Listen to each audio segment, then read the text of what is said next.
April 9ಕ್ಕೆ Davanagere Bagalkot by election ಆಗುತ್ತೆ. ಕಾಂಗ್ರೆಸ್ ಸಚಿವರಿಗೆ ಹೈಕಮಾಂಡ್ ಹೊಸ ಟಾಸ್ಕ್ ಕೊಟ್ಟಿದ್ದಾರೆ. ಬಹಳಷ್ಟು ಕುತೂಹಲವನ್ನ ಮೂಡಿಸ್ತಾ ಇರುವಂತ ಎರಡು ರಣಕಣ.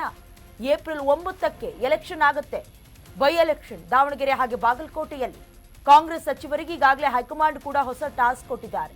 ಇನ್ನು ಕುರ್ಚಿ ಫೈಟ್, ಸಂಪುಟ ಪುನರ್ರಚನೆಯ ಧ್ವನಿಯ ಮಧ್ಯೆಯೇ ಸಚಿವರಿಗೆ ಉಪಚುನಾವಣೆಯನ್ನ ಗೆಲ್ಲುವ ಟಾರ್ಗೆಟ್ ಕೊಟ್ಟಿದ್ದಾರೆ. ಬೈ ಎಲೆಕ್ಷನ್ ಗಂಭೀರವಾಗಿ ಪಕ್ಷ ಪರಿಗಣಿಸಿದಂತೆ ಕಾಣಿಸ್ತಿದೆ.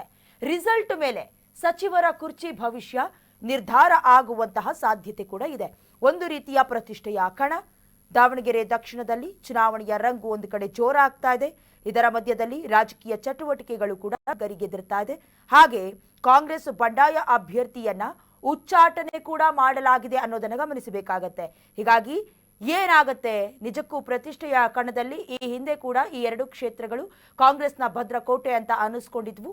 ಅದೇ ರೀತಿ ಮುಂದುವರಿಯುತ್ತಾ ಯಾರು ಗೆದ್ದು ಬೀಗ್ತಾರೆ ಸಂಬಂಧಪಟ್ಟಂತೆ ರಾಜ್ಯ ಉಸ್ತುವಾರಿ ಸಚಿವ ಸುರ್ಜೇವಾಲಾ ಕೂಡ ರಾಜ್ಯಕ್ಕೆ ಬಂದಿದ್ರು. ಸಂಬಂಧಪಟ್ಟ ಹಾಗೆ ಕೆಲವೊಂದಷ್ಟು ಗೊಂದಲಗಳಿತ್ತು. ಟಿಕೆಟ್ ಇಶ್ಯೂ ಮಾಡೋದ್ರಲ್ಲಿ ಅಭ್ಯರ್ಥಿಗಳು ಕೂಡ ಕೆಲವೊಂದಷ್ಟು ಬೇಸರವನ್ನ ಹೊರಹಾಕಿದ್ರು. ಹಾಗಾಗಿ ಸಚಿವರಿಗೆ ಕೆಲ ಸೂಚನೆಯನ್ನ ನೀಡಿದ್ದಾರೆ. ಒಂದು ರೀತಿಯ ಟಾಸ್ಕ್ ಆಗಿ ಇದು ಪರಿಗಣಿಸ್ತಾ ಇದೆ. ಬೈ ಎಲೆಕ್ಷನ್ ಅನ್ನ ಬಹಳಷ್ಟು ಗಂಭೀರವಾಗಿ ಪರಿಗಣಿಸಲಾಗ್ತಿದೆ. ಯಾಕಂತ ಹೇಳಿದ್ರೆ ಮುಂಬರುವಂತ ಎಲೆಕ್ಷನ್ಗಳಿಗೂ ಕೂಡ ಇದು ಪರಿಣಾಮವನ್ನ ಬೀರುತ್ತೆ ಅನ್ನುವಂತ ಕಾರಣಕ್ಕೆ ಕುರ್ಚಿ ಫೈಟ್ ನಡೀತಾ ಇದೆ. ನಿಮಗೆ ಗೊತ್ತಿರೋ ಹಾಗೆ ಸಿಎಂ ಸಿದ್ದರಾಮಯ್ಯ, ಡಿಸಿಎಂ ಡಿಕೆ ಶಿವಕುಮಾರ್ ಅವರ ನಡುವಣ, ಜೊತೆಗೆ ಸಂಪುಟ ಪುನರಚನೆ ಆಗಬೇಕು ಅನ್ನುವಂತ ಧ್ವನಿ. ಈ ಎಲ್ಲದರ ಮಧ್ಯೆ ಬೈ ಎಲೆಕ್ಷನ್ ಕೂಡ ಒಂದು ರೀತಿಯ ಬಿಸಿ ತುಪ್ಪವಾಗಿದೆ. ಹಾಗಾಗಿ ಹೇಗಾದ್ರೂ ಮಾಡಿ ಈ ಕ್ಷೇತ್ರದಲ್ಲಿ ಗೆಲ್ಲಲೇಬೇಕು ಅನ್ನುವಂತ ಹಠಕ್ಕೆ ಬಿದ್ದಂತೆ ಕಾಣಿಸ್ತಾ ಇದೆ. ಟಾಸ್ಕ್ ಅನ್ನ ಕೂಡ high command ಕೊಟ್ಟಂತಿದೆ.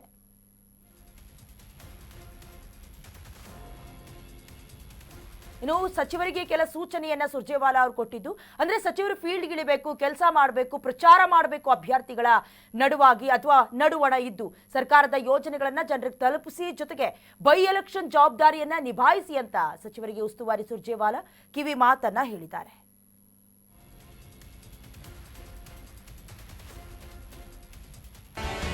Karnataka news beet follow ಮಾಡಿ, ಸಬ್ಸ್ಕ್ರೈಬ್ ಮಾಡಿ.